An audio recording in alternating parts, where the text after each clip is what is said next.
Hello, this is Terrence McNally. According to the Surgeon General, there are ample indicators that social media can have a profound risk of harm to the mental health and well-being of children and adolescents.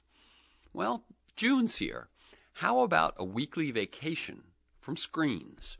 In this 2019 conversation about her book 24/6, Tiffany SHLAIN, filmmaker and internet pioneer, offers a strategy her family has employed for a decade: turning off all screens for 24 hours, 1 day a week. She says this practice has completely changed their lives, giving them more time, productivity, connection, and presence. What could it do for you? Hello, I'm Terrence McNally, and welcome to another newly recorded episode of Freeform, A World That Just Might Work. I'm going to be speaking today with Tiffany SHLAIN, Emmy-nominated filmmaker, founder of the Webby Awards, and author of 24/6, The Power of Unplugging 1 Day a Week. And you can learn more at TiffanyShlain.com. That's Tiffany, Tiffany, SHLAIN, SHLAIN, one word, TiffanyShlain.com. Just to set up the program, since Trump's Electoral College victory, I've been doing a new interview every other week. Paul Hawken on climate change, Naomi Klein on her book No Is Not Enough, Arlie Hochschild on her book Strangers in Their Own Land and the Stories That Divide Us, Robert Wright on why he's a Buddhist.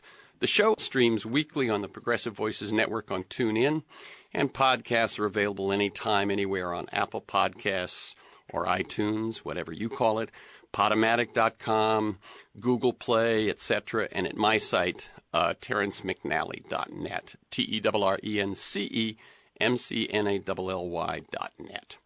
Now to today's guest. Tiffany SHLAIN writes, quote, "We are living in the results of everyone being distracted, available 24/7, and the problem that this has created for our society, our children, our communities, our democracy, and ourselves are only growing."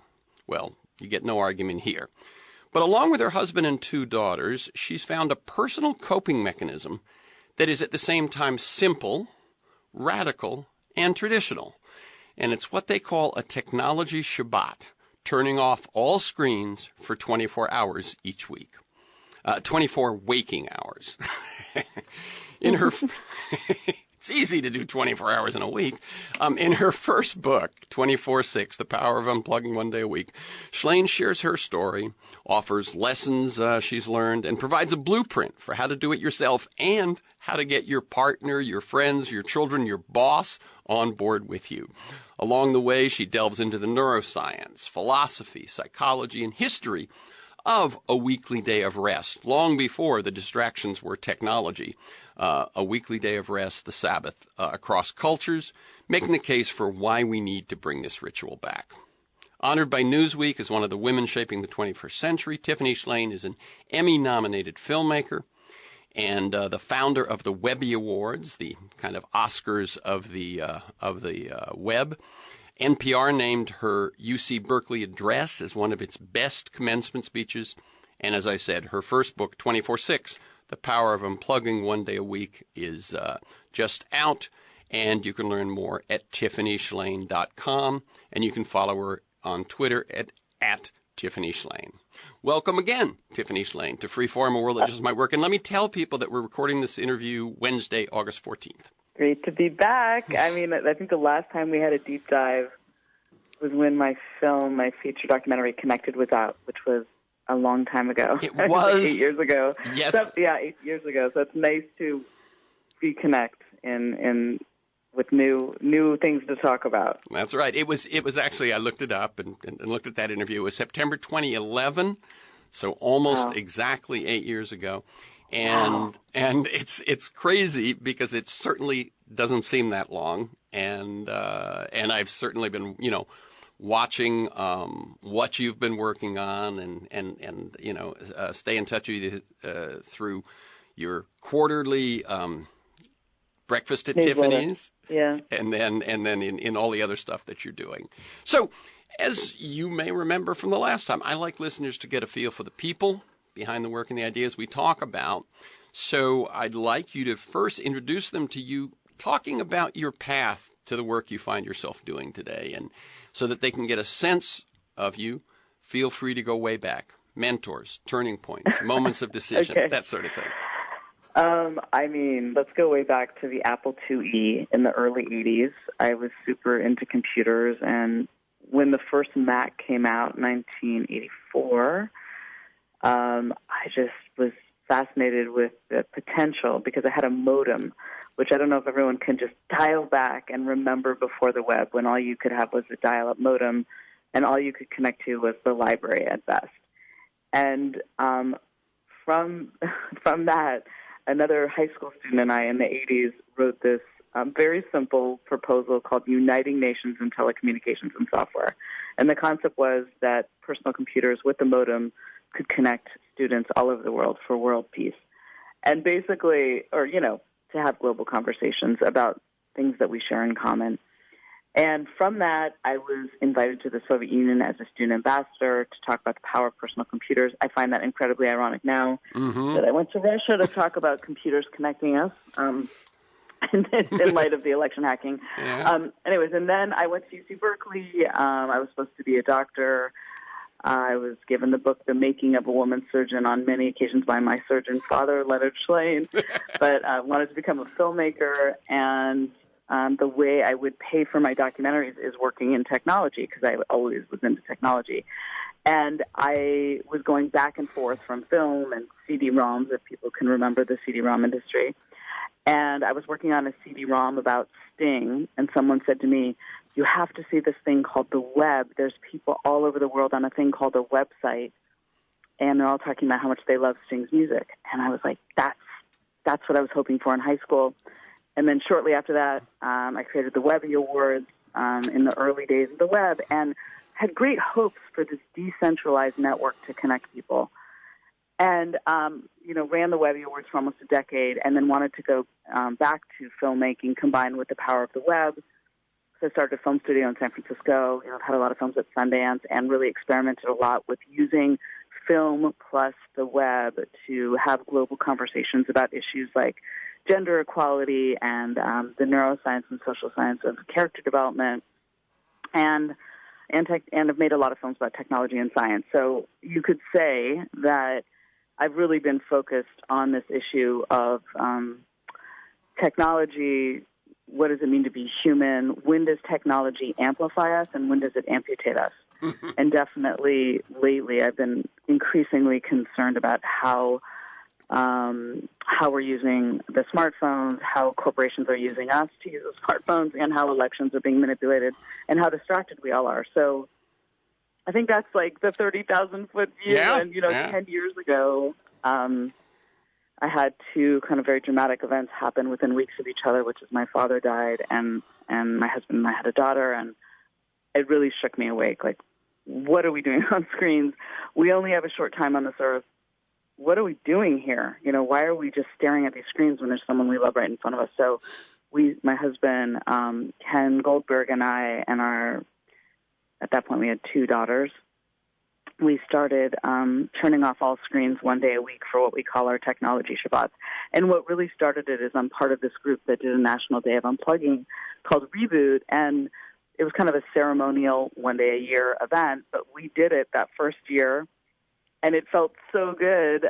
We never stopped doing it, so it's been almost 10 years now, and it's really changed our lives. And obviously I love technology, but I love being off technology, and I walk around now and everyone's just staring at their screens and being distracted. And when you're this distracted, it's really hard to do big picture thinking. So I do think it's the reason why we have our president right now. Mm-hmm. Yeah. No argument there. Let's see. I want to fill in a few blanks there. Let's talk just a bit more about the Webbies. How did they start, and what was your hope? And do you think they have or do make a difference? So the Webbies, that was when the web, if you can just try to remember, like no one knew what the web was. And a lot of people it was like this alternative medium, and it was only us nerds that were using the web at the time. So I was trying to create a framework that was accessible and understandable, like an award show, and kind of organize it. So we had categories like art and sports and film and science, and we had a weird category. Back then it was a lot of weird stuff on the web. And I think it gave a framework, and we started an International Academy of Digital Arts and Sciences with all these different luminaries from fields to kind of help judge and honor this young medium and say this is the standard of excellence, and push and inspire people to go beyond that each year. So I felt like in those early years we were really kind of honoring the pioneers and pushing it further to be better. And my hope, which I think all the early web people, is that it was this amazing decentralized tool that was going to connect us in all these new ways and allow us to create. And of course it has done so much of that. But what I think I never expected was everyone would be just staring at screens all the time and not being present in the real world. And I also, the moment that the web became very centralized, so that's, Facebook, and when corporations started selling the data and really using that as their business model, the advertising model. And so when the web went from decentralized to centralized, I think that's when things really shifted and people are being manipulated beyond what they understand. And there's a great documentary on Netflix called The Great Hack, which I highly recommend. And it really shows how, with the Cambridge Analytica scandal, how manipulated our election was and how much our data sets are in the black market being sold. And it really shows all these elections around the world and how they're being affected. So there's both on a personal level, I think we're distracted and on the screens too much. And then there's on a kind of family level, then there's on a school level, a community level, and then a democracy level. And I have this simple practice that we've been doing that I feel like has brought such balance back into our lives. And it gives me the space to reflect and recalibrate each week how I'm using my tech. So it has this built-in quality where once a week, Friday night, we're Jewish, but I'm not a religious person. We're not religious. So we're not doing it for religious reasons. And to be honest, I kind of only thought, I didn't grow up doing Shabbat. My husband did, but I really felt like doing a full day of Shabbat, which is what the traditional Orthodox Jews or really observant Jews, a whole day of no work. And they read Torah and they rest. And in my mind, because I wasn't going to do that, it didn't feel available to me. Mm-hmm. But I think at the heart of what the Sabbath and Shabbat are about is about being present and doing a whole day something different.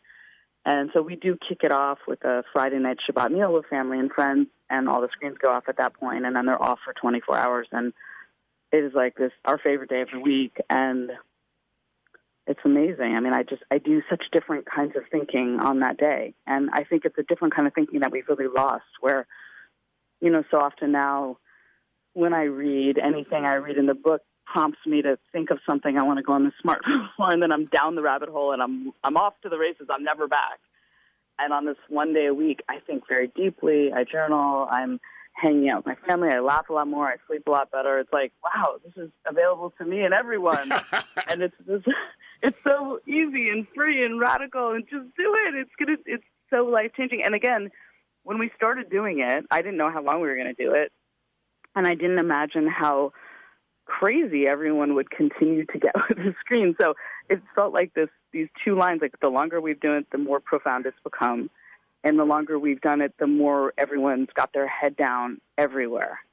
Yeah, no, when I interviewed you in September 2011 on Connected, you were already doing it. Right, so that's so interesting. So that's when we had started doing it, way back then. Yeah, in other words, if people even remembered how different the problem looked 10 years ago. Totally. The whole thing of, I was going to say that when the first line when I interviewed 10 years ago was, is the internet and our 24/7 culture, notice 24/7 was in the first line. Now 24/6 is in the first line. But in our 24/7 culture of connection to and through screens, our doom or our deliverance, set it up, doom or deliverance. That's a great opening line. and if one looks at the 10 years in between, I think that doom or deliverance question has really been amplified hugely. Yeah. Hugely. Yeah. Well, I think that's important, is that, listen, technology is an extension of us. That's the Marshall McLuhan, Exactly. philosophy. It is us. It is an extension of us, and we are good, bad, and everything in between. But I think people don't feel empowered because they're not thinking of it that way. They think it's this, oh, I'm addicted to this thing.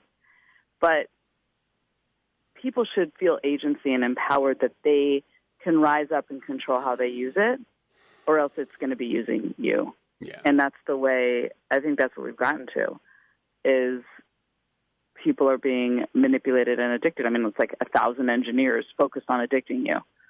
How can you compete with that? But Well, you can, I believe in humans. I know. Humans I know. Can, I know. And it's what when I think you found it as a refuge years ago, you found it this experience that was meaningful and tweaked the way you approached everything, and yet the there's a book out now. What's being referred now is surveillance capitalism. Oh, it's so good. I'm in the middle of it. Oh, okay. There you go. It's amazing. It's a thick book. I think it's like 600 pages. I think the way it feels. It's so good, though. She's brilliant, and it's all about what we're talking about. Yeah. Right. And I interviewed T-Bone Burnett recently Great. about his keynote at the South by Southwest. And his keynote, if you weren't there and you haven't seen it, I didn't hear it. Okay, yeah. It's worth looking up because both the transcript and the audio is online, and it's really, really powerful.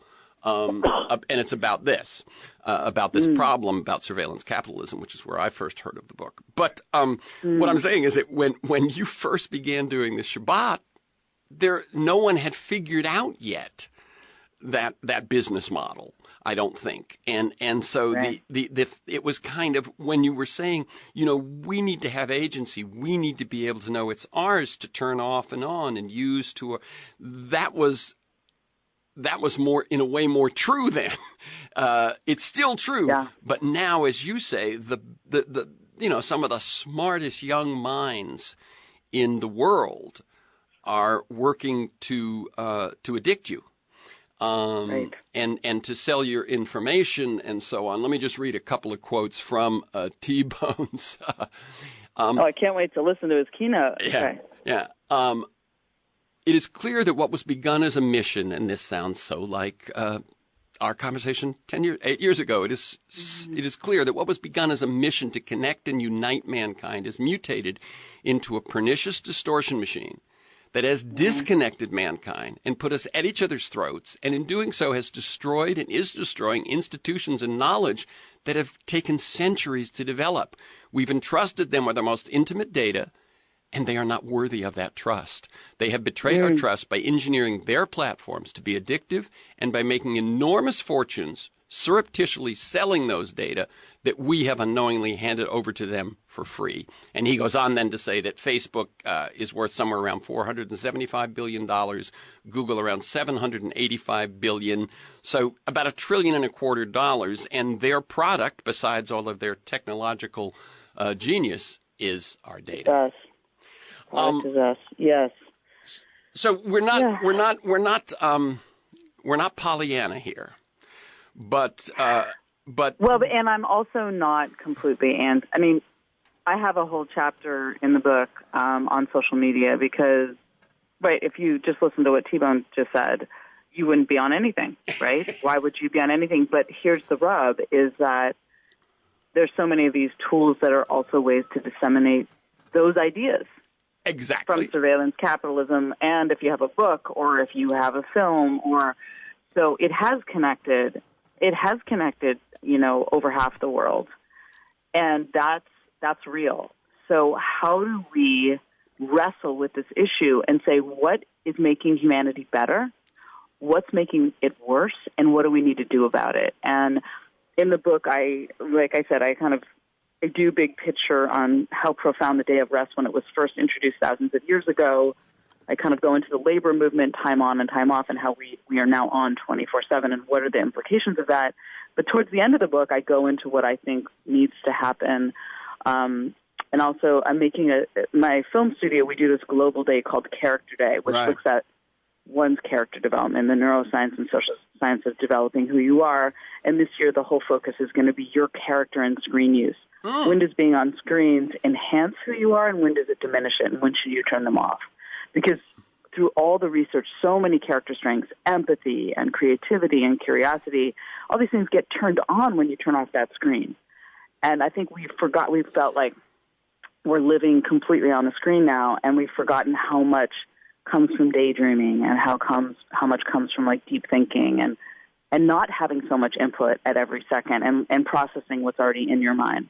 So for Character Day this year, which I encourage all your listeners to sign up, it's free, and we had over 200,000 groups last year, and we provide films and resources, and we'll be discussing this deeply. And this year we're making 6 short films, and one of them is Dear CEO. It's like 1 minute long.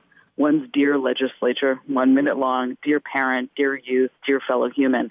And they're all addressing everything we just talked about in these very directed ways of what's the problem, what's something you can do.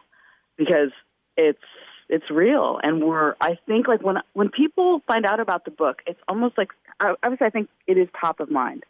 I'm on the screens too much. My kids are on the screen. My partner's on the screens too much. I think everyone's thinking about it, and everyone's worried about our country, or everyone in my world and probably your world. But, okay, what do? We created this tool. We had great hopes for it. There's so many beautiful parts to it. And how do we rise up and say yes? And there are so many parts that are not healthy, that are a detriment to our society, to our relationships. And what are we going to do?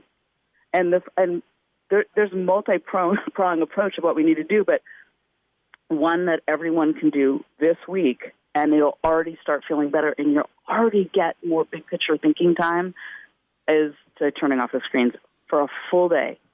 I mean, I know a lot of people say, I did it on my vacation. It felt so great, or now I'm doing it before I go to bed. Great. Those are all great, but I promise that building in a ritual of one day every week will feel... I can't even describe to you how much it brings clarity on what's important, on the little things, and also on the big things, and more clarity on, I think, what we need to do. Because we don't have the space we're bombarded with stressful headlines and tweets and notifications, and it's like designed to keep you just like buzzing around where you can't have a complete thought. Yeah. It's interesting. You made the point that technology is extensions. We tend to talk about technology as separate from us. And McLuhan, as you point out, said technology offers extensions of us and our abilities. We also tend to talk about nature as separate from us, when, of course, we are part of nature. So there's obviously, to me, a foundational understanding of that we are our technology in a way, and we are nature, and that there's the separation is what makes us feel alone, powerless, et cetera, et cetera. Yuval Noah Harari, the author of *Sapiens* and 24 Lessons for the 21st Century, et cetera, believes that the 3 greatest threats to society and the planet are nuclear weapons, climate change, and technological disruption, and that all 3. This is what's interesting to me. All 3 demand cooperation on a global scale to confront, and yet politically, we're in a moment where cooperation is under attack. That is to say, alliances are under attack. Trusting the other is under attack. All of that sort of thing. And so I think this is what we are dealing with right now. Is we have to the thing that separates us from our machines, and now I just said they're extensions of us, but what separates us from them is our human ability to cooperate, our human ability to socialize, and all of that sort of thing. And that at this moment, we need that more than ever. And yet, one other thing I wanted to reflect on was you mentioned, I believe, Sherry Turkle. When I interviewed her on Alone Together, and I asked her, she is like you, but for a longer period because she's a little bit older, has been, looking at the relationship of technology and society. And I said, well, what surprised you, right? And it's interesting. She said that I knew when I wrote like book number 2 about all this, Alone Together was book number 3, that some people were spending too much time in front of their screens playing video games. Some people were spending too much time in front of their screens. She says what I hadn't anticipated was that the screen would become 24/7, that once it got on the phones, that was if you will, a quantum leap, a state shift from having to choose to sit down in front of your computer versus having that screen with you at all times. And I think, and that's sort of what I was saying. That was 2007. I mean, right. 8 years I read about that in the book. I love Sherry's work, and yes, and that was the moment. I mean, it was the moment you could take it with you. I mean, the profound nature of the smartphone combining. I mean, do you remember the Pilot and the stylus? You know, it used to be you had your calendar and your phone. Yeah. Or your contacts, your calendar, and your phone. That was it. The minute the iPhone came out and you brought the web with you, you could have that hit of distraction or entertainment at any moment. I mean, that's when everything changed. And that, you know, so our older daughter, who's now 16, when she was graduating from 5th grade 6 or 7 years ago, every parent was getting their kid a smartphone for 5th grade graduation, except us. Uh-huh. I think there's one or two other families where we're like, no. She can get a flip phone, and I'm not even sure she needs that. And anyways, we were such outliers. Like, why get a supercomputer for this 5th grader? Like, why? She's got a laptop at home. Why does she need that? And again, we were outliers. Everyone's like, oh, she's going to be left out of the fabric of the social and all this stuff. I think it was the best decision we ever made. She had a flip phone up until freshman year in high school and doing just fine, thank you. Mm-hmm. And then our younger daughter, there is a sea change, and it's hopeful because about 2 years ago I heard there was a woman in Austin, a mother who started an initiative called Wait Until 8th, which is like wait till 8th grade. And I'm like, who is this woman? I called her. I'm like, what? And she's like, yeah, I'm getting everyone saying it. And then it got introduced to our school. I'm on the advisory board now. And like any parent, they're like, what? You can sign a pledge with other parents? And it's like sweeping the country. And it's called waittilleighth.org. There's all these great resources. But I think parents, because all the research is coming out, and they're just seeing it with maybe their older kids or, you know, why should, you know, that moment that Sherry, that we're talking about of the smartphone, do we really think a young developing mind who is at the most malleable point of neuroscience? I mean, it's like birth to 5 years is an extreme, you know, huge growth. And then this other period where we're talking about, you know, 5th grade onward, do they need a supercomputer when it's driven to addict? So that is a hopeful signal I can just point out is tons of parents are signing this all over the country. And I think it's because they saw, wait, I'm addicted. Mm-hmm. Why do I want to addict my kid so early? Yeah. Anyways, but I didn't mean to interrupt. You were talking about Sherry Turkle, who I love her work. Yeah. And I was just saying friends and, that when you began, although the smartphone existed when you began the technology Shabbat, it was still, I don't think at that point, that thing that everyone was kind of on all the time. It was still gauche to pull out your phone. That's right. Now I look around. I mean, it's crazy. Yeah. Like, it was gauche to pull it out on a table. Now it's like everyone's got it at the table. Actually, at my film studio, we have a new rule. After I did this book and I read all the research that it takes 23 minutes to regain your flow when you've been interrupted. And just seeing someone else's smartphone off on the table will distract you. All cell phones are now in bags, zipped up. You check them on your breaks because it just creates an environment of distraction. Just looking at someone else's turned off smartphone, you're not going to be as focused. Wow. So, yeah. Okay, let me. I want to talk, about my own situation because I think it's. Why not? I've got someone who's been who's been deep into this for years. I'm gonna put my Lucy 5 cents. Lucy sign 5 up cents now. hat. Yep. Okay, so I visited an old friend recently, and just as I was leaving for the airport, so it wasn't a conversation we fleshed out, but both of us shared that we were both concerned about a couple of things, that we worry about what we hadn't really talked about much. And so it's not just me. Okay. First, too much time disappearing in front of our computer screens. Okay. Hours pass. I say I'm just going to look up something for research. I'm just going to check the weather. I'm just going to check the directions. I'm just going to check the traffic. And then I get caught and I lose track of time. Now, the other one that's related is that I don't hold down a full-time job and I'm not bringing up kids right now, okay? And yet it is very common at the end of the day for me to feel that I failed to accomplish enough and that I'm somehow further behind.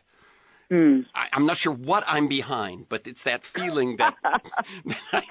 That's a great way to frame it. You know? Because we're losing a lot of time. I think that's real, like the quality of time when we spend online. I ran into this woman, I wish I knew her name.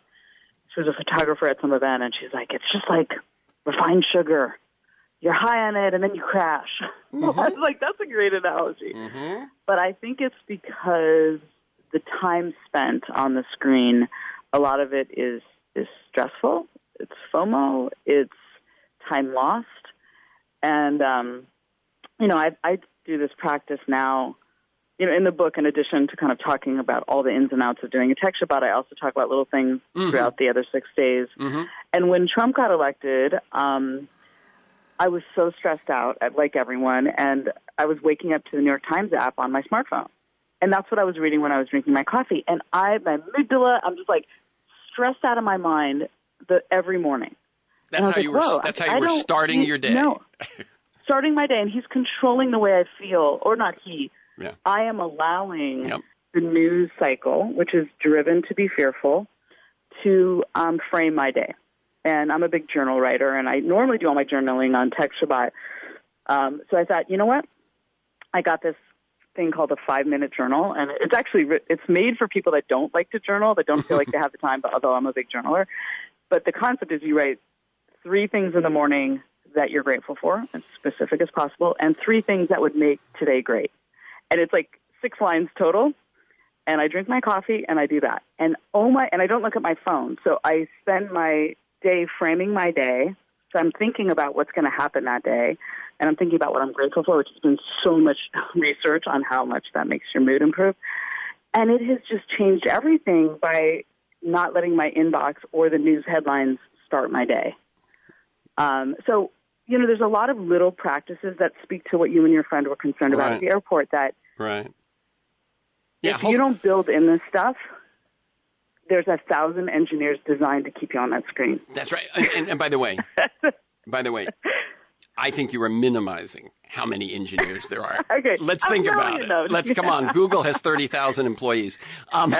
There are, as I said before, the best minds of a younger generation are actually, they are working to, and what's interesting is, I know you've done research over the last few years into positive psychology and so on, but all of what we've learned about brain science, what we've learned about dopamine, what we've learned about the reward cycles in the brain and so on, the people when in the late 20th century, when people bemoaned television and advertising and how we'd become a consumer society because we were manipulated, that was nothing compared to what's going on now, because now we have the same motivation, if you will, advertising and so on, but armed with a much more understanding of how the brain works and then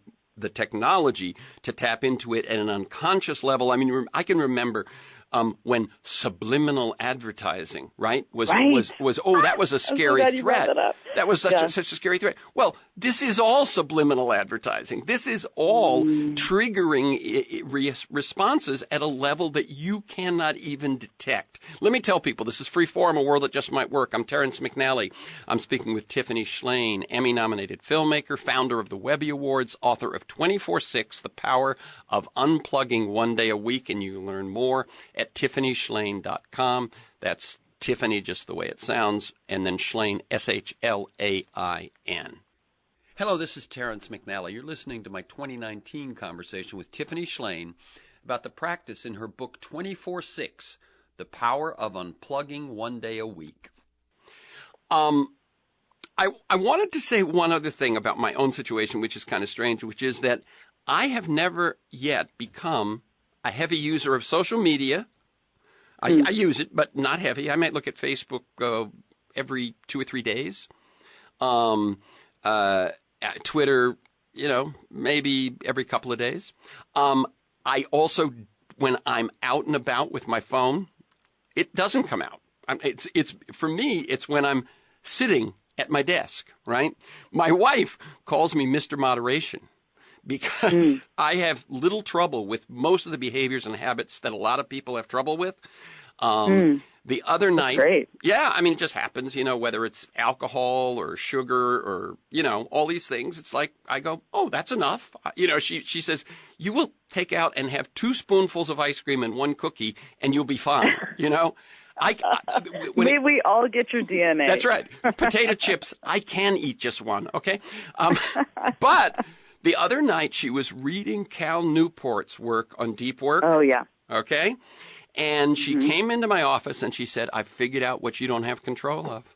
I figured out what you're addicted to. It's the computer. So it's this weird hybrid that it's not that if you see it's one way it allows me to keep it secret. When I'm out in society, I'm not bent over looking at my phone. I look, like I'm someone who doesn't have that problem. And yet I will, as I say, I'll sit down to get the directions to something and an hour later, I'll be, because it has that weird feeling, and this is something that you talk about, that I'm getting information which might be useful, which makes me a more sophisticated, gives me a more sophisticated understanding of what's going on in the world, blah, blah, blah.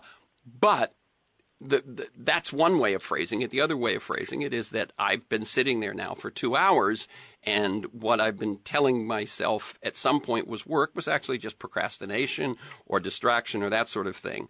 And so besides the Shabbat, which we have now talked about, we're going to do how often, when are we going to do it, for how long? Let me ask you that. If we were going to do our first one, right? Is 24 hours a good? Yes.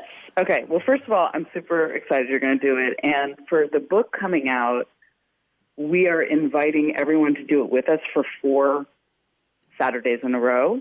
And it's so much more fun to do things with other people, as always. So the book comes out on September 24th, and then Character Day this year is the 27th. And basically we're inviting people to try, that's a Friday, on that night, to unplug with us, with your family, with your partner, with your friends, and do it for a full day and do it for 4 weeks in a row. And I'm going to check in with people. How did it go? What do you need to adjust? We're going to have check-ins in the middle of the week. And because it's all about building the habit of it. And that's a key part that we're trying to communicate, or that I'm trying to communicate with the book. And so we're going to do it en masse. So I invite you and your wife you can go to characterday.org, and it walks you through how to sign up, and then we'll have all these cool resources and things to do on your text about how to plan it, what to tell your friends, what to tell your family, get a landline, Yeah.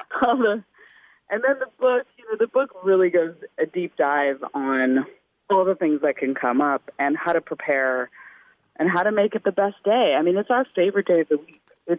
We're not giving up something. It literally is our favorite day because we're doing all the things that you don't really do anymore because you could be on your phone, or you do it in a focused way that feels really different. So, the book will have a lot of information for you, and I invite you to do it with just tons of people, millions of people all over the country and world, starting on September 27th. Okay, let me just put that in context too, which is kind of interesting, which is that the week prior to that, September 20th, is when Greta Thunberg and the global climate change movement and 350.org are calling for a general strike. That's the 20th of September. And then they say also the 27th for people who couldn't do it on the 20th or who, something else is different, also on the 27th. So those are those 2 days of that general action on climate change. And then comes the night, and one can slide right into. So what it also means is that your character day is sort of the end of this week of the climate change general strike. I love that. So that I'm so should glad be. you told me that. I didn't know that day So was now you happening can. then. But it's beautiful because, one of the things that's really great to do on a tech Shabbat is like, what are things you want to like think about or focus on? There's so many ways we don't have time or the space to really go into it. And having this space to think about the environment. I mean, that we are always out in nature on Tech Shabbat or in the garden or swimming or it's such a day filled with nature which doesn't involve screens, which is so great. Take a walk without your phone. That feels miraculous. No one can get to you. But I like kind of merging these thinking. So you're right. You made that beautiful point is we think of tech as separate from ourselves and we think of nature as separate from ourselves, and they're not. It's all one thing. And we should feel the agency that we can do something about it with our tech use, with the way we're treating the environment. We are incredible human beings if we live up to our potential and take the time and thinking about what we need to do instead of reacting every second. So I love that that's around the same So I'm just time. saying this all fits together very, very well. So again, if people want to join you in this kind of beginning their practice as you're renewing yours, characterday.org.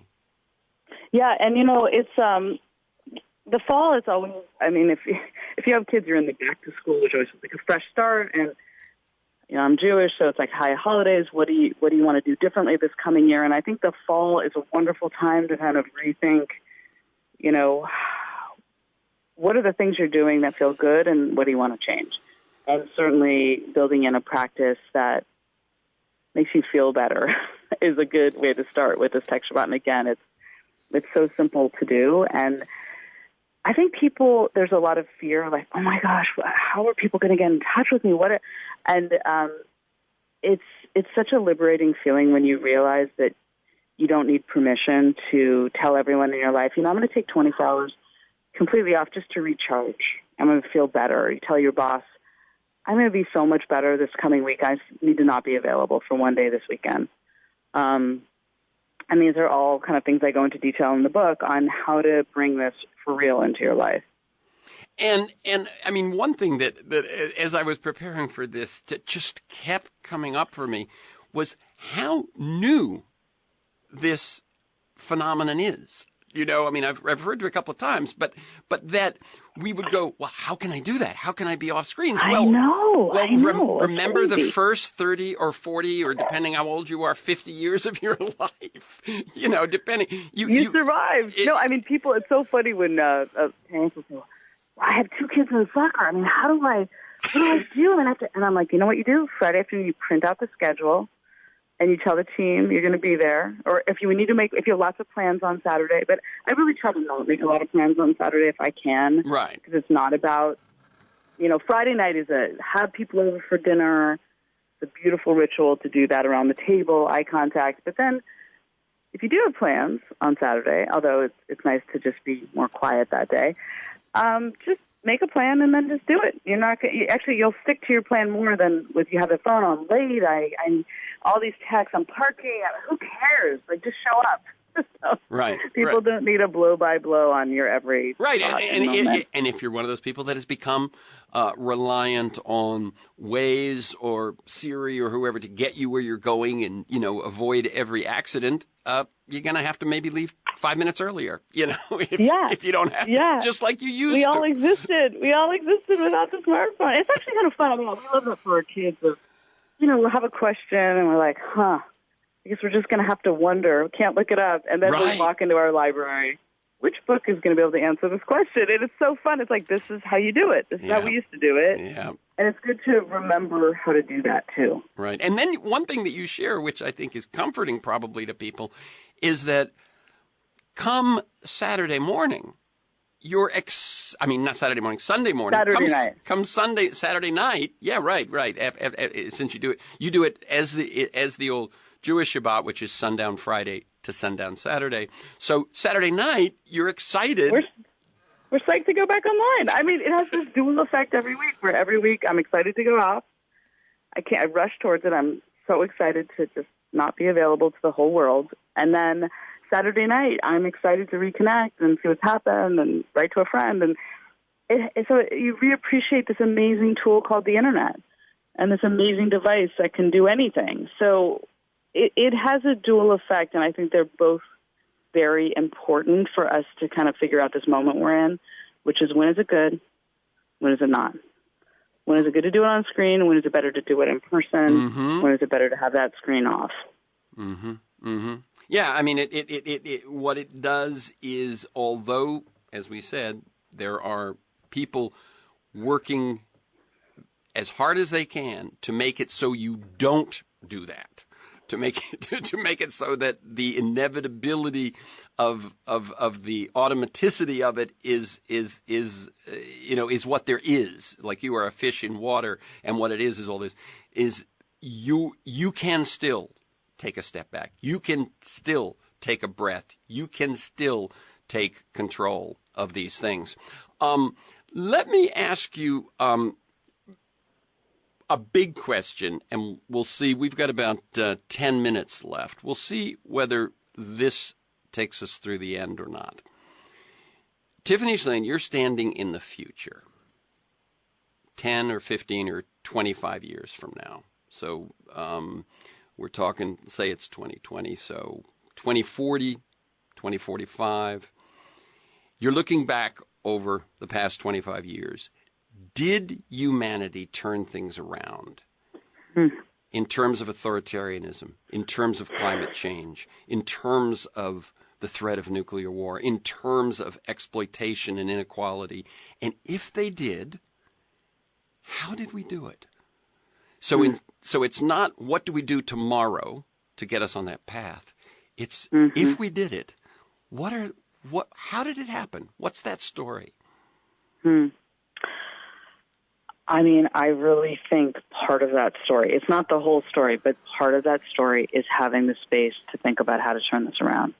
And that, to me, is this very simple thing of taking a day where you have the space to think and reflect, because we're living in such a reactive time. I mean, well, to first answer your question, I love history. My father loved history. And if you look back 100 years, which is a good swath of time to look at, things have greatly improved for women's rights, racial, although it's definitely not there in this country, but it's further than it was 100 years ago. It's improved in 100 years. If you looked at all the big issues that we care about, it has improved. Now, is progress always like 2 steps forward, 1 step back? I would think we're in that 1 step back. But my husband and I like to call ourselves optimists, which is an optimist with a healthy dose of skepticism. But if you look at history and if you believe in humanity and in humans that we are progressing, which I do believe, I do think we are going to go in a good direction. I always think there's going to be forces that are going to try to take it in a different way, and you only have to look at history to see that. But you have to believe that we can work our way out of this. I don't know how you would get up in the morning if you didn't. Right. And so what I'm proposing here is a really simple step that you can do personally that can give you the space to do the bigger picture thinking, to make bigger changes, because we need to make a lot of changes right now. And how are we going to get there? And I don't believe we're going to figure that out when we are pinged and notified and buzzed every second and like a gnat. That's the way I feel people are acting like, or ostriches. That's the other thing, like heads in the sand. So I guess and I have to say, it's not like I've got this all figured out. I mean, there's times when I'm traveling, I'm on that phone too much, I'm like, ugh, but I have that interior monologue of like, Tiffany, turn it off. Or you get 2 more days and you're going to turn it completely off and reset. And just having that has been amazing.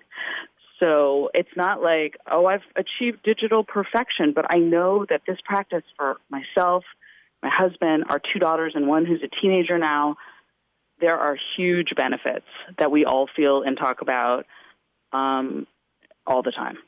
So Tiffany SHLAIN, standing, as I said, 15 to 20 years out, looks back and said, that kooky thing that my family started doing, it caught on.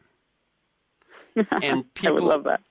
people started doing it. And once they started finding that they could get along without it, then they began to get more control over it.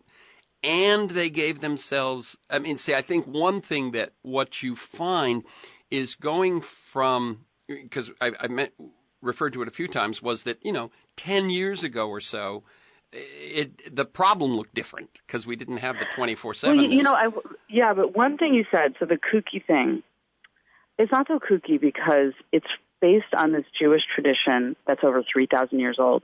And when you read some of the writing about the need for Shabbat, like 60 years ago, by Abraham Heschel, you are like, is he writing about today? It's as if he's writing about today. Yeah. So I am really just updating a very old idea, and I'm updating it for those who are not religious or who are not Jewish. I want Shabbat to be like yoga and meditation, which are two things I do to bring balance and peace back into my life, but I don't subscribe to those faiths. Mm-hmm. And I want Shabbat, the concept of a tech Shabbat, to be something like, oh, yeah, I need this. It's going to make my life better. And there's great wisdom here I can learn from about being present and gratitude and focusing on things that matter. So I'm looking to the wisdom of this very old practice that was really about one day every week it's important to do things differently. Mm-hmm. And even if you look at the labor movement, yes. They fought bloody battles on the streets of Chicago for a weekend. Yep. And now we're just, there's one study that like 63% of people feel like they need to be available to their boss on the weekend. And it's not healthy. It's just not healthy to be this available to everything and everyone at every moment. So what I'm really trying to bring forth is a very old practice in an updated way that I think can really help the people in the situation we're in. And you're right, it's only been 10 years of it, but wow, look at what's happened in 10 years.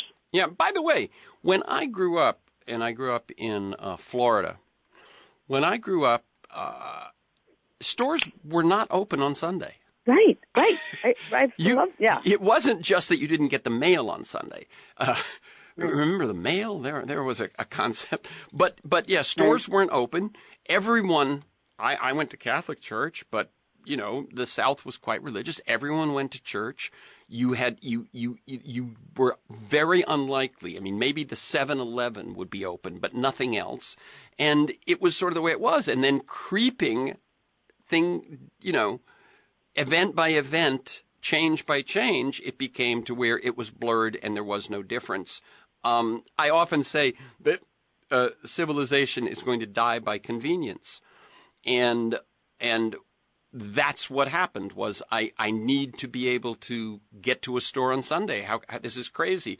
And so it's not, you were saying, it's an ancient Jewish tradition, which it is, but the Sabbath was also a tradition in my family, and it was a tradition in America.